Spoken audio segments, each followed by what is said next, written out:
Guys, kumusta kayo dyan? Gusto nyo ba kumita ng barya? I mean, barya-barya lang na pounds dito sa UK.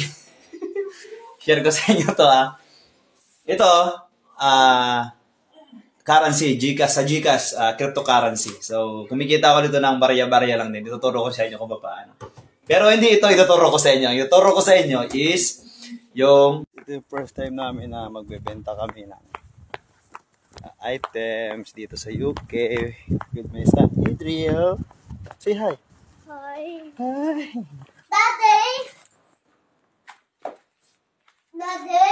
Nakita kaming apps dito sa UK na pwede kang magbenta ng mga gamit nyo na hindi na ginagamit. So, pwede mo siyang ibenta and i-post mo lang doon sa apps na yan. So, actually ako nakadalawang benta na ako, which is 27 pounds. Okay na yon kaysa sa wala, di ba?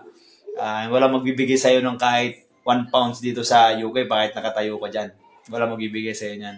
So, ngayon nakakuha na ako ng 27 pounds. Na-transfer na sa bank account ko.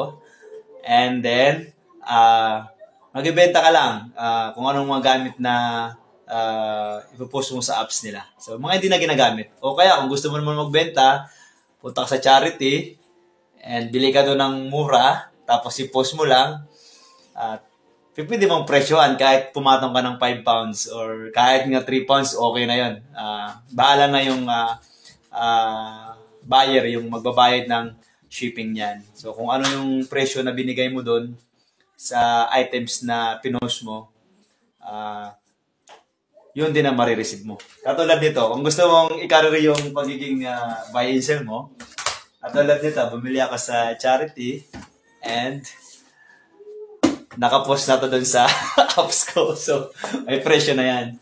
So, kunti lang, barya-barya lang. So, may link ako dyan, i-click mo kung gusto mo mag buy and sell din.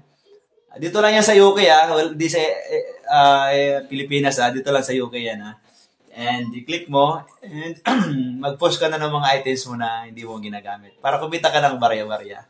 Okay?